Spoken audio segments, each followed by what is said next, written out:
ಕಳೆದ 10 ವರ್ಷಗಳ ಹಿಂದೆ ಈ ಜನಗಣತಿ ನಡೆದಿರೋದು. 10 ವರ್ಷಗಳಿಂದ ಎಷ್ಟು ನೀರು ಹರಿದು ಹೋಗಿದೆ ಈ ದೇಶದಲ್ಲಿ.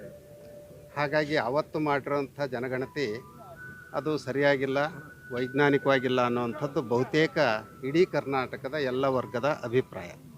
ಆ ನೆಲೆಯಲ್ಲಿ ಸರ್ಕಾರ 17ನೇ ತಾರೀಕು ಮತ್ತೆ ಮಂತ್ರಿಮಂಡಲದಲ್ಲಿ ಚರ್ಚೆ ಮಾಡ್ತೀವಿ ಅಂತ ಹೇಳಿದ್ದಾರೆ. ಬಹುಶಃ ಗಂಭೀರವಾಗಿ ಅವ್ರು ಚರ್ಚೆ ಮಾಡ್ತಾರೆ ಅಂತ ನಾವು ಭಾವಿಸ್ಕೊಳ್ತೀವಿ. ಮತ್ತು ಹೊಸದಾಗಿ ಶಾಸ್ತ್ರೀಯವಾಗಿ ಜನಗಣತಿಯನ್ನು ಮಾಡೋವಂಥ ಅಗತ್ಯ ಇದೆ. ಯಾವ ಸಂಖ್ಯೆ ಎಷ್ಟಿದೆ ಅನ್ನೋದು ಖಚಿತವಾಗಿದ್ದು ಅಲ್ಲ. ಯಾಕೆಂದರೆ ಲಿಂಗಾಯತರ ಸಂಖ್ಯೆಯನ್ನೇ ಅದರಲ್ಲಿ ನೋಡಿದರೆ ತುಂಬ ಕಡಿಮೆ ಇದೆ, ಬೇರೆ ಒಂದು ವರ್ಗದ ಸಂಖ್ಯೆ ಜಾಸ್ತಿ ಇದೆ. ಈ ಹಿನ್ನೆಲೆಯಲ್ಲಿ ಮತ್ತೆ ಜನಗಣತಿಯನ್ನು ಮಾಡಬೇಕು ಅನ್ನುವಂಥದ್ದು ಬಹುತೇಕರ ಅಭಿಪ್ರಾಯ. ನಮ್ಮದು ಕೂಡ ಅದಕ್ಕೆ ಸಹಮತ ಇದೆ. ವೇಳೆ ಬಿಡುಗಡೆ ಮಾಡಿದರೆ ಮಾಡಕ್ಕೆ ಆಲ್ರೆಡಿ ಸಿದ್ಧತೆ ಮಾಡ್ಕೊಂಡಿದ್ದಾರೆ. ಬಿಡುಗಡೆ ಆದರೆ ಬಹುಶಃ ಆಗಲ್ಲ ಅಂತ ನಂಬಿಕೆ ಇಟ್ಕೊಳ್ಳೋಣ. ಯಾಕೆಂತಾರೆ ಒಂದೇ ಸಾರಿ ನಾವು ಹೀಗೆ ಅಂತ ಅಂದ್ಕೊಳ್ಳೋದು ಬೇಡ. ಅವರು ಭಾಳ ಚಿಂತನೆ ಮಾಡ್ತಾರೆ ಅದ್ರ ಬಗ್ಗೆ. ಸಹಜವಾಗಿಯೇ ಚಿಂತನೆ ಮಾಡಿ ಸಮಾಜದ ಒಲವು ಹೇಗಿದೆ, ಏನಿದೆ, ಗಂಭೀರವಾಗಿ ಮಂತ್ರಿಮಂಡಲದವರು ಶಾಸಕರು ಯೋಚನೆ ಮಾಡ್ತಾರೆ. ಆಮೇಲೆ ಎಲ್ಲ ಶಾಸಕರು ಎಲ್ಲ ಮಂತ್ರಿಗಳು ಅದರ ಪರವಾಗಿ ಇಲ್ಲ, ನೀವು ಗಮನಿಸಿರಬೇಕು. ಅನೇಕರು ಇದು ಮತ್ತೆ ನಡಿಬೇಕು ಅಂತ ಹೇಳಿದ್ದಾರೆ. ಹಾಗಾಗಿ ನಡೆಯುತ್ತೆ ಅನ್ನೋ ವಿಶ್ವಾಸ ಇಟ್ಕೊಳ್ಳೋಣ. ಇದು ಕೇವಲ ಒಕ್ಕಲಿಗರದು ಲಿಂಗಾಯತರು ಅಂತಲ್ಲ, ನಾವು ಹೇಳ್ತಾ ಇರೋಂಥದ್ದು ಇಡೀ ಸಮಾಜದಲ್ಲಿರುವಂಥ ಎಲ್ಲ ವರ್ಗದವರು. ಇಲ್ಲಿ ಯಾರೋ ಒಂದು ವರ್ಗ ಎರಡು ವರ್ಗ ಅಂತ ಹೇಳೋದಿಲ್ಲ, ಎಲ್ಲರಿಗೂ ಅನ್ಯಾಯ ಆಗಿದೆ. ಆ ಅನ್ಯಾಯವನ್ನು ಸರಿಪಡಿಸೋ ಹಾಗೆ ಸರ್ಕಾರ ಯೋಚನೆ ಮಾಡಬೇಕು ಅಂತ ನಾವು ಬಯಸ್ತೀವಿ. ಎಚ್ಚರಿಕೆ ಕೊಡೋ ಅಗತ್ಯ ಇಲ್ಲ.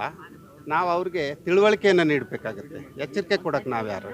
ತಿಳುವಳಿಕೆಯನ್ನು ನೀಡಬೇಕು. ಕಳೆದ 10 ವರ್ಷಗಳ ಹಿಂದೆ ಈ ಜನಗಣತಿ ನಡೆದಿರೋದು. 10 ವರ್ಷಗಳಿಂದ ಎಷ್ಟು ನೀರು ಹರಿದು ಹೋಗಿದೆ ಈ ದೇಶದಲ್ಲಿ. ಹಾಗಾಗಿ ಅವತ್ತು ಮಾಡಿರೋಂಥ ಜನಗಣತಿ ಅದು ಸರಿಯಾಗಿಲ್ಲ, ವೈಜ್ಞಾನಿಕವಾಗಿಲ್ಲ ಅನ್ನುವಂಥದ್ದು ಬಹುತೇಕ ಇಡೀ ಕರ್ನಾಟಕದ ಎಲ್ಲ ವರ್ಗದ ಅಭಿಪ್ರಾಯ. ಆ ನೆಲೆಯಲ್ಲಿ ಸರ್ಕಾರ 17ನೇ ತಾರೀಕು ಮತ್ತೆ ಮಂತ್ರಿಮಂಡಲದಲ್ಲಿ ಚರ್ಚೆ ಮಾಡ್ತೀವಿ ಅಂತ ಹೇಳಿದ್ದಾರೆ. ಬಹುಶಃ ಗಂಭೀರವಾಗಿ ಅವ್ರು ಚರ್ಚೆ ಮಾಡ್ತಾರೆ ಅಂತ ನಾವು ಭಾವಿಸ್ಕೊಳ್ತೀವಿ. ಮತ್ತು ಹೊಸದಾಗಿ ಶಾಸ್ತ್ರೀಯವಾಗಿ ಜನಗಣತಿಯನ್ನು ಮಾಡೋವಂಥ ಅಗತ್ಯ ಇದೆ. ಯಾವ ಸಂಖ್ಯೆ ಎಷ್ಟಿದೆ ಅನ್ನೋದು ಖಚಿತವಾಗಿದ್ದು ಅಲ್ಲ. ಯಾಕೆಂದರೆ ಲಿಂಗಾಯತರ ಸಂಖ್ಯೆಯನ್ನೇ ಅದರಲ್ಲಿ ನೋಡಿದರೆ ತುಂಬ ಕಡಿಮೆ ಇದೆ, ಬೇರೆ ಒಂದು ವರ್ಗದ ಸಂಖ್ಯೆ ಜಾಸ್ತಿ ಇದೆ. ಈ ಹಿನ್ನೆಲೆಯಲ್ಲಿ ಮತ್ತೆ ಜನಗಣತಿಯನ್ನು ಮಾಡಬೇಕು ಅನ್ನುವಂಥದ್ದು ಬಹುತೇಕರ ಅಭಿಪ್ರಾಯ. ನಮ್ಮದು ಕೂಡ ಅದಕ್ಕೆ ಸಹಮತ ಇದೆ. ವೇಳೆ ಬಿಡುಗಡೆ ಮಾಡಿದರೆ ಮಾಡಕ್ಕೆ ಆಲ್ರೆಡಿ ಸಿದ್ಧತೆ ಮಾಡ್ಕೊಂಡಿದ್ದಾರೆ. ಬಿಡುಗಡೆ ಆದರೆ ಬಹುಶಃ ಆಗಲ್ಲ ಅಂತ ನಂಬಿಕೆ ಇಟ್ಕೊಳ್ಳೋಣ. ಯಾಕೆಂತಾರೆ ಒಂದೇ ಸಾರಿ ನಾವು ಹೀಗೆ ಅಂತ ಅಂದ್ಕೊಳ್ಳೋದು ಬೇಡ. ಅವರು ಭಾಳ ಚಿಂತನೆ ಮಾಡ್ತಾರೆ ಅದ್ರ ಬಗ್ಗೆ. ಸಹಜವಾಗಿಯೇ ಚಿಂತನೆ ಮಾಡಿ ಸಮಾಜದ ಒಲವು ಹೇಗಿದೆ, ಏನಿದೆ, ಗಂಭೀರವಾಗಿ ಮಂತ್ರಿಮಂಡಲದವರು ಶಾಸಕರು ಯೋಚನೆ ಮಾಡ್ತಾರೆ. ಆಮೇಲೆ ಎಲ್ಲ ಶಾಸಕರು ಎಲ್ಲ ಮಂತ್ರಿಗಳು ಅದರ ಪರವಾಗಿ ಇಲ್ಲ, ನೀವು ಗಮನಿಸಿರಬೇಕು. ಅನೇಕರು ಇದು ಮತ್ತೆ ನಡಿಬೇಕು ಅಂತ ಹೇಳಿದ್ದಾರೆ. ಹಾಗಾಗಿ ನಡೆಯುತ್ತೆ ಅನ್ನೋ ವಿಶ್ವಾಸ ಇಟ್ಕೊಳ್ಳೋಣ. ಇದು ಕೇವಲ ಒಕ್ಕಲಿಗರದು ಲಿಂಗಾಯತರು ಅಂತಲ್ಲ, ನಾವು ಹೇಳ್ತಾ ಇರೋಂಥದ್ದು ಇಡೀ ಸಮಾಜದಲ್ಲಿರುವಂಥ ಎಲ್ಲ ವರ್ಗದವರು. ಇಲ್ಲಿ ಯಾರೋ ಒಂದು ವರ್ಗ ಎರಡು ವರ್ಗ ಅಂತ ಹೇಳೋದಿಲ್ಲ, ಎಲ್ಲರಿಗೂ ಅನ್ಯಾಯ ಆಗಿದೆ. ಆ ಅನ್ಯಾಯವನ್ನು ಸರಿಪಡಿಸೋ ಹಾಗೆ ಸರ್ಕಾರ ಯೋಚನೆ ಮಾಡಬೇಕು ಅಂತ ನಾವು ಬಯಸ್ತೀವಿ. ಎಚ್ಚರಿಕೆ ಕೊಡೋ ಅಗತ್ಯ ಇಲ್ಲ. ನಾವು ಅವ್ರಿಗೆ ತಿಳುವಳಿಕೆಯನ್ನು ನೀಡಬೇಕಾಗತ್ತೆ. ಎಚ್ಚರಿಕೆ ಕೊಡೋಕ್ಕೆ ನಾವು ಯಾರು? ತಿಳುವಳಿಕೆಯನ್ನು ನೀಡಬೇಕು. ಕಳೆದ 10 ವರ್ಷಗಳ ಹಿಂದೆ ಈ ಜನಗಣತಿ ನಡೆದಿರೋದು. 10 ವರ್ಷಗಳಿಂದ ಎಷ್ಟು ನೀರು ಹರಿದು ಹೋಗಿದೆ ಈ ದೇಶದಲ್ಲಿ. ಹಾಗಾಗಿ ಅವತ್ತು ಮಾಡಿರೋಂಥ ಜನಗಣತಿ ಅದು ಸರಿಯಾಗಿಲ್ಲ, ವೈಜ್ಞಾನಿಕವಾಗಿಲ್ಲ ಅನ್ನುವಂಥದ್ದು ಬಹುತೇಕ ಇಡೀ ಕರ್ನಾಟಕದ ಎಲ್ಲ ವರ್ಗದ ಅಭಿಪ್ರಾಯ. ಆ ನೆಲೆಯಲ್ಲಿ ಸರ್ಕಾರ 17ನೇ ತಾರೀಕು ಮತ್ತೆ ಮಂತ್ರಿಮಂಡಲದಲ್ಲಿ ಚರ್ಚೆ ಮಾಡ್ತೀವಿ ಅಂತ ಹೇಳಿದ್ದಾರೆ. ಬಹುಶಃ ಗಂಭೀರವಾಗಿ ಅವ್ರು ಚರ್ಚೆ ಮಾಡ್ತಾರೆ ಅಂತ ನಾವು ಭಾವಿಸ್ಕೊಳ್ತೀವಿ. ಮತ್ತು ಹೊಸದಾಗಿ ಶಾಸ್ತ್ರೀಯವಾಗಿ ಜನಗಣತಿಯನ್ನು ಮಾಡೋವಂಥ ಅಗತ್ಯ ಇದೆ. ಯಾವ ಸಂಖ್ಯೆ ಎಷ್ಟಿದೆ ಅನ್ನೋದು ಖಚಿತವಾಗಿದ್ದು ಅಲ್ಲ.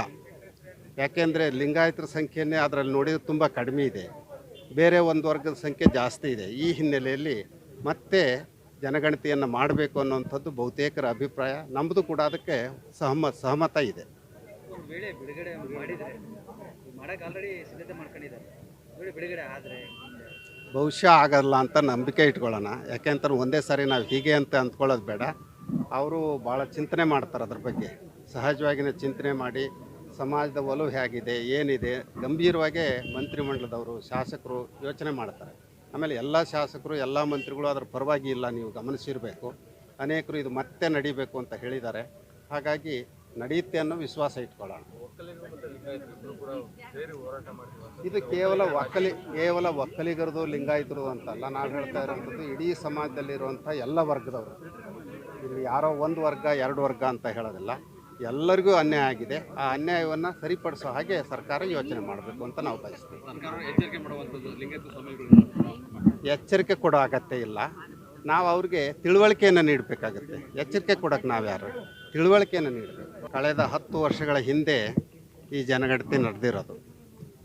10 ವರ್ಷಗಳಿಂದ ಎಷ್ಟು ನೀರು ಹರಿದು ಹೋಗಿದೆ ಈ ದೇಶದಲ್ಲಿ. ಹಾಗಾಗಿ ಅವತ್ತು ಮಾಡಿರೋಂಥ ಜನಗಣತಿ ಅದು ಸರಿಯಾಗಿಲ್ಲ, ವೈಜ್ಞಾನಿಕವಾಗಿಲ್ಲ ಅನ್ನೋವಂಥದ್ದು ಬಹುತೇಕ ಇಡೀ ಕರ್ನಾಟಕದ ಎಲ್ಲ ವರ್ಗದ ಅಭಿಪ್ರಾಯ.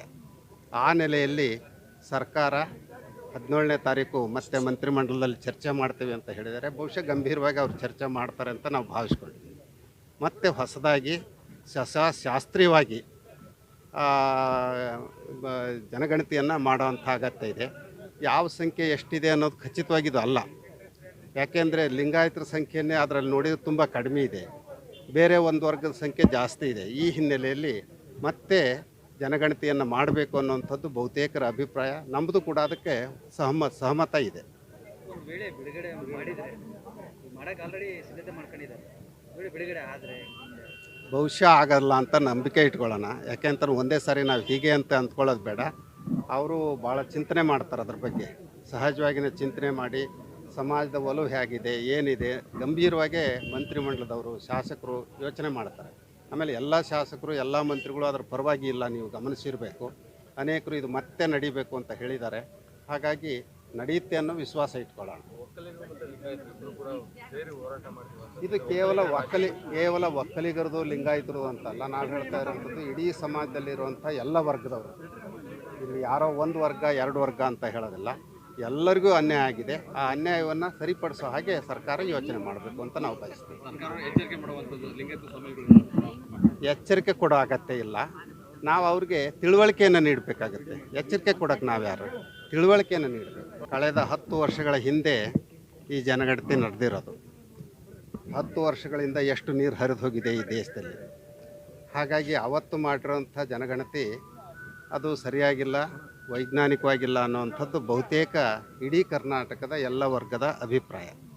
ಆ ನೆಲೆಯಲ್ಲಿ ಸರ್ಕಾರ 17ನೇ ತಾರೀಕು ಮತ್ತೆ ಮಂತ್ರಿಮಂಡಲದಲ್ಲಿ ಚರ್ಚೆ ಮಾಡ್ತೀವಿ ಅಂತ ಹೇಳಿದ್ದಾರೆ. ಬಹುಶಃ ಗಂಭೀರವಾಗಿ ಅವ್ರು ಚರ್ಚೆ ಮಾಡ್ತಾರೆ ಅಂತ ನಾವು ಭಾವಿಸ್ಕೊಳ್ತೀವಿ. ಮತ್ತು ಹೊಸದಾಗಿ ಶಾಸ್ತ್ರೀಯವಾಗಿ ಜನಗಣತಿಯನ್ನು ಮಾಡೋವಂಥ ಅಗತ್ಯ ಇದೆ. ಯಾವ ಸಂಖ್ಯೆ ಎಷ್ಟಿದೆ ಅನ್ನೋದು ಖಚಿತವಾಗಿದ್ದು ಅಲ್ಲ. ಯಾಕೆಂದರೆ ಲಿಂಗಾಯತರ ಸಂಖ್ಯೆಯೇ ಅದರಲ್ಲಿ ನೋಡಿದ್ರೆ ತುಂಬ ಕಡಿಮೆ ಇದೆ, ಬೇರೆ ಒಂದು ವರ್ಗದ ಸಂಖ್ಯೆ ಜಾಸ್ತಿ ಇದೆ. ಈ ಹಿನ್ನೆಲೆಯಲ್ಲಿ ಮತ್ತೆ ಜನಗಣತಿಯನ್ನು ಮಾಡಬೇಕು ಅನ್ನೋವಂಥದ್ದು ಬಹುತೇಕರ ಅಭಿಪ್ರಾಯ. ನಮ್ಮದು ಕೂಡ ಅದಕ್ಕೆ ಸಹಮತ ಇದೆ. ಒಂದು ವೇಳೆ ಬಿಡುಗಡೆ ಮಾಡಿದರೆ ಮಾಡೋಕ್ಕೆ ಆಲ್ರೆಡಿ ಸಿದ್ಧತೆ ಮಾಡ್ಕೊಂಡಿದ್ದಾರೆ, ಬಿಡುಗಡೆ ಆದರೆ ಬಹುಶಃ ಆಗಲ್ಲ ಅಂತ ನಂಬಿಕೆ ಇಟ್ಕೊಳ್ಳೋಣ. ಯಾಕೆಂತಾರೆ ಒಂದೇ ಸಾರಿ ನಾವು ಹೀಗೆ ಅಂತ ಅಂದ್ಕೊಳ್ಳೋದು ಬೇಡ. ಅವರು ಭಾಳ ಚಿಂತನೆ ಮಾಡ್ತಾರೆ ಅದ್ರ ಬಗ್ಗೆ. ಸಹಜವಾಗಿಯೇ ಚಿಂತನೆ ಮಾಡಿ ಸಮಾಜದ ಒಲವು ಹೇಗಿದೆ, ಏನಿದೆ, ಗಂಭೀರವಾಗಿ ಮಂತ್ರಿಮಂಡಲದವರು ಶಾಸಕರು ಯೋಚನೆ ಮಾಡ್ತಾರೆ. ಆಮೇಲೆ ಎಲ್ಲ ಶಾಸಕರು ಎಲ್ಲ ಮಂತ್ರಿಗಳು ಅದರ ಪರವಾಗಿ ಇಲ್ಲ, ನೀವು ಗಮನಿಸಿರಬೇಕು.